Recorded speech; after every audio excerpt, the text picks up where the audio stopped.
Well, I greet you good morning. Did you understand the classes you went to? No? I won't quiz you. I am delighted to see you here, delighted to speak a little bit. And I'm going to tell you a story about Taft and two important decisions in our history. It is a daunting task to speak to you, partly because I was sitting in my office and the door was open, as it often is, and I heard a student walk by with his grandmother and said, "Yeah, but don't worry, Granny, Mr. Mack's talking and I don't have to go listen to it." So, and then, by the way, my own son said, "Dad, can I have the keys to the car so I can go home? I'll meet you after the talk." So I hope you've had a great morning, and I love Grandparents' Day. We are lucky today with such a beautiful day. I can remember a time we had to actually cancel it with snow. So delighted you are here. And I do want to talk, I'm going to give a little bit of talk about the history. And then when I get done, you can stay right where you are, and we'll hear a concert from the Collegium, which is our choir, and also the jazz band. So you'll have a wonderful concert before lunch. I was raised by two historians, and my mother, who's an educational historian and maybe the best teacher I've ever known, and who is in the audience and is a proud grandmother and making me feel very nervous. And so because of her and my father, I think I've always been interested in history. And I've always been fascinated by those moments which at the time perhaps seem insignificant, but which viewed through the lens of history become magnified in significance and importance later. And that's the case with this school and with two documents, one penned in 1890 and one in 1927. And these two documents chronicle two extraordinarily important and personal decisions that our founder, Horace Taft, made. And to know your grandchildren's school, that is to know the place you saw today, you need to know the story behind these two documents and the pamphlets that announce the decisions. Now, Horace Taft founded the school in 1890, as you probably know. He was inspired by his college roommate, a man named Sherman Thatcher, who was his dear friend. Sherman Thatcher had moved to California and opened his own school, which is now, you may recognize the name, the Great Thatcher School. And our school began in a small clapboard house in Pelham Manor, New York, rented to him by a family friend. And other than a couple of years tutoring Latin at Yale, Horace Taft had no teaching experience. Apart from his personal savings, he had no funding. And he announced this decision. He announced the founding of this school with a simple document. In his memoirs, he writes, and I quote, this is his quote, "Sometime in the spring, I had some little leaflets printed in which I let the world know what an opportunity was open to it. Now, sadly, that pamphlet announcing Mr. Taft Schools for Boys is lost to time. I've never seen it. I've read of it. I wish I could find it. The English teacher in me loves to parse the language. I love the humility in the phrase, the little leaflets. I love the casual audacity of the phrase, let the world know. And I love the sense of possibility that there was, quote, an opportunity open. I've always wanted to find one of those pamphlets, I think folded by his own nervous hands, stuffed into licked envelopes, and then the to-be-expected, oh my God, what have I done feeling that he must have had. We know that he passed them around to family friends, to acquaintances, to contacts from Yale, and then he waited, and he waited. One imagines him walking to the post office to inquire, anything for me today? No, Mr. Taft, nothing today. And it was weeks after the leaflets went out before he finally had an inquiry from a father in Cleveland.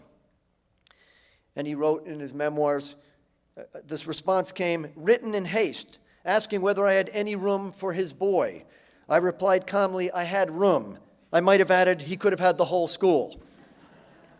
Now, it's stunning to think that the school you saw today, these buildings, this faculty, your grandchildren, the student body, was born from that little leaflet, but it was.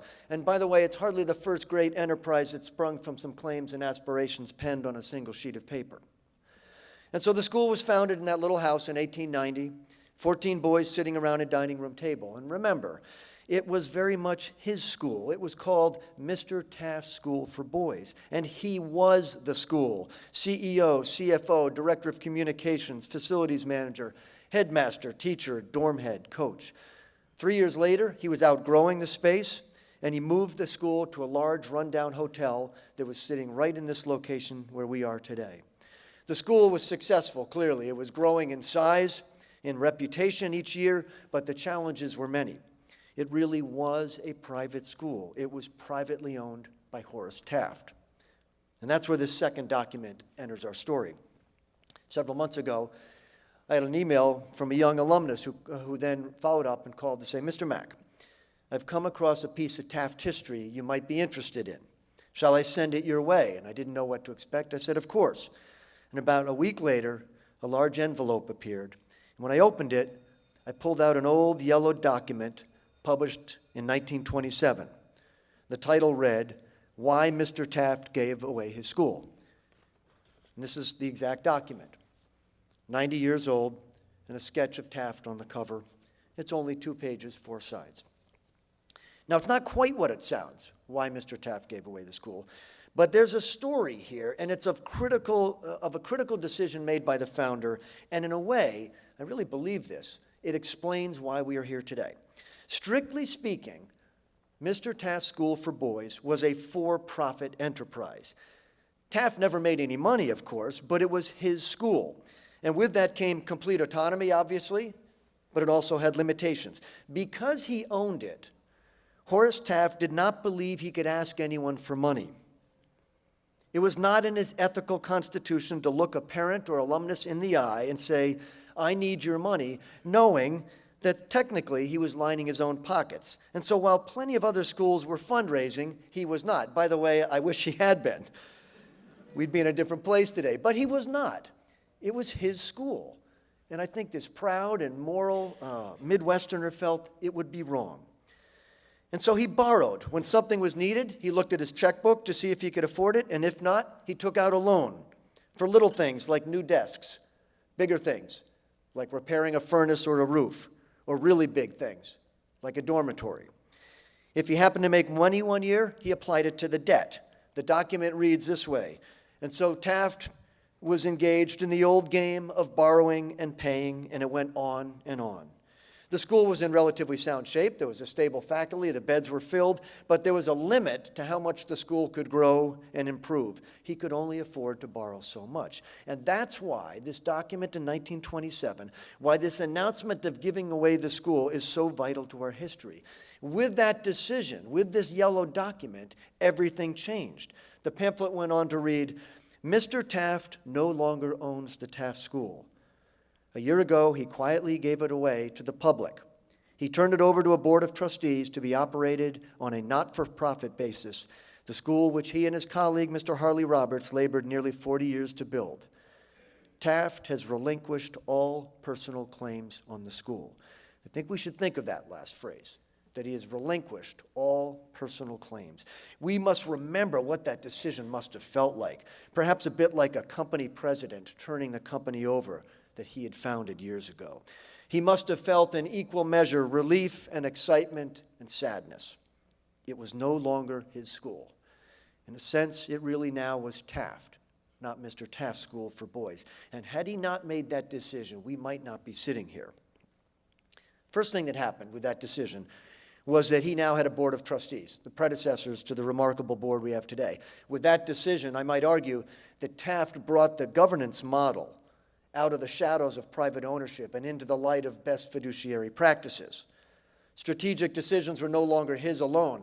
One can imagine the loneliness of making some of the decisions he did, and now they would be made in concert with a talented and committed board of trustees. So I think we have the school we recognize today. There's something else that you can read in this announcement, the school's history of fiscal discipline. Horace Taft was very careful about controlling expenses, minimizing debt, and repaying loans. He was a frugal CEO, and the school ran very lean. After all, when we read of school debt in those pre-1927 days, we are talking about his own personal debt. I can't imagine what that feels like. Taft today carries debt, but it's not mine. We've taken out debt to do that. And so there was careful attention, I think, by Taft to deliver excellence at a low cost, great value at a low cost. And that, too, you would recognize today. To be clear, Taft is an expensive product. We know that by looking at the tuition. But in the market of private schools, we are the low-cost provider of excellence. And that habit of fiscal discipline, I think, goes back to a man who insisted on paying off his debts and on being very prudent in any expenses. And then there's a third thing that happened, the last thing that happened with this announcement, with this pamphlet. It meant that Taft could finally ask for donations to the school. And so the pamphlet actually serves as our first capital campaign announcement.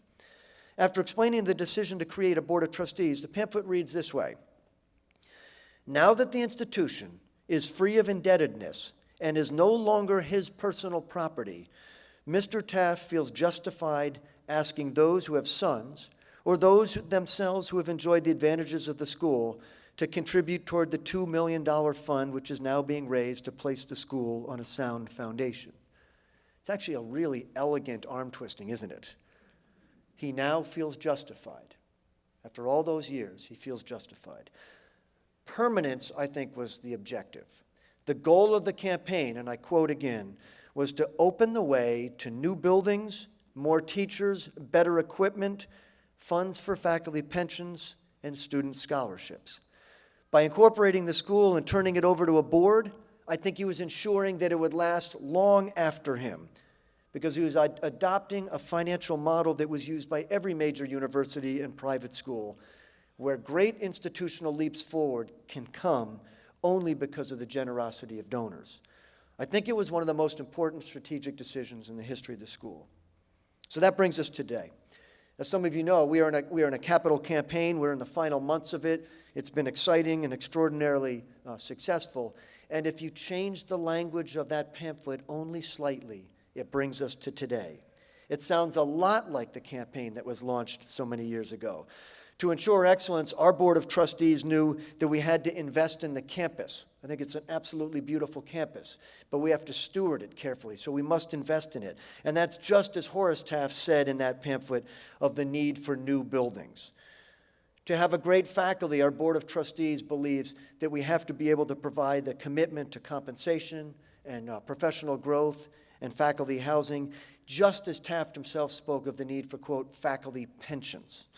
And to bring more deserving students to Taft, we are looking to dramatically increase our funding for financial aid. Just as Taft said, we have to improve the number of scholarships. Our goals today are almost identical. That is not an indication that we failed in 1927. Quite the reverse. I think it's a sign that we never stop trying to improve. That's institutional advancement, I think, is part of our DNA. And so that's where we are now. We started this campaign in 2008 in the spring. The board publicly launched a campaign of $175 million to be complete on July 1, 2016. Our goal was to raise $150 million in capital to go into the endowment, mainly for, as I say, for faculty compensation and for scholarships, and also to take care of this campus, to build some of the buildings you've seen, and also to raise $25 million in annual fund over those years. The great news is that we've exceeded the annual goal, and we are right at the finish line for the capital goal. And I'm very proud of that. I'm inspired by the Taft family that stepped forward in such an amazing fashion to raise the funds. I think of them as absolutely the successors to the people that Taft looked to in 1927 in saying he felt justified in asking for their support. And so it's fascinating to make the connection with where we are today and how we could not be where we are today had that decision not happened in 1927, had that pamphlet not gone out. Where would we be? I often wonder that. We would not be where we are had Taft, the man who for years had to play the game of borrowing and paying, had he not been willing to give up his own school, had he not been willing to give up that which must have meant more to him than anything else. He changed everything with that announcement, and I think it was an act of great vision and generosity and wisdom. And if he could see this place today, if he could stroll the campus as you have, if he could witness your grandchildren walking the halls, I think he would be proud. And I think maybe he would be reminded that the best things we give away usually come back to us. And it's with that same spirit of appreciation and gratitude and a great sense of honor that I have you here today. I hope you've had a wonderful morning. I hope you enjoy the concert that we're about to have. And I will close simply by introducing Bruce Pfeiffer, who's our choral director and the chair of the arts department. He will introduce Collegium, this remarkable singing group that actually just sung in Grace Cathedral in New York on Sunday. I hope you have a wonderful day, and I look forward to seeing you all today. Thank you very much.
pretty special, but there's a lot of special stuff going on in the arts today.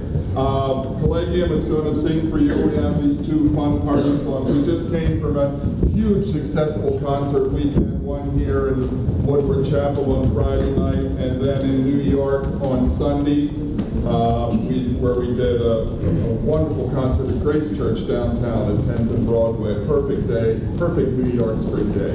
And so we're going to sing for you a couple songs from that, a couple of the more fun, lighter songs.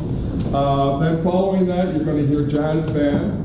And then I encourage you all to get into the gallery to see all the wonderful, come on down ladies, just stand in the see all the great artwork. Gospel choir is going to sing for you down by the lunchroom at 12:30, followed by Oreokos and Hydrox. And if that's not enough, you're welcome to sit in back in here on our upcoming production of Putnam County's Spelling Bee at 1:30.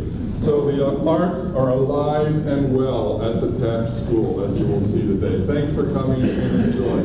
The first song we're going to sing, I don't think needs any explanation. Katie, can you give me an E flat wherever you are? There she is. E flat. All right.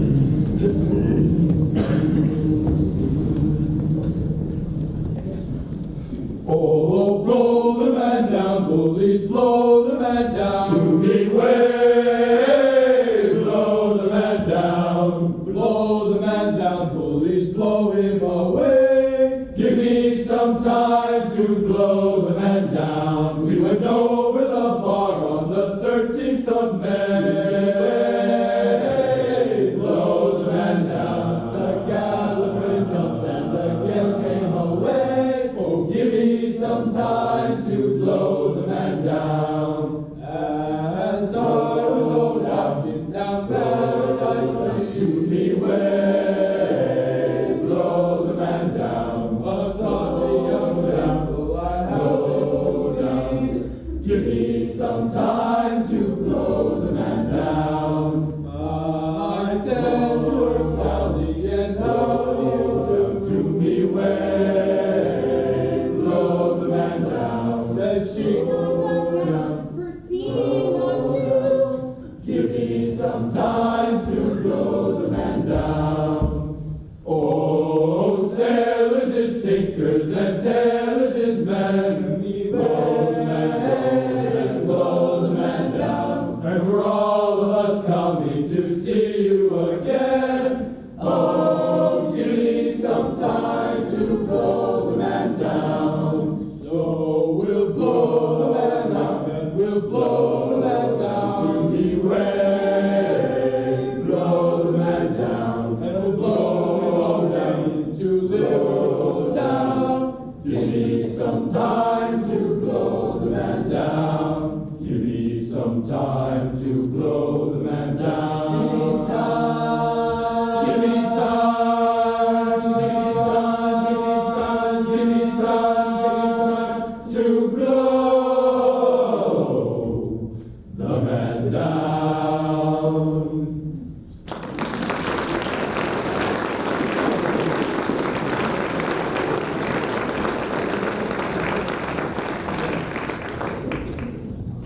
This next one is a Honey Ledbetter tune. Bring me little water, Sylvie.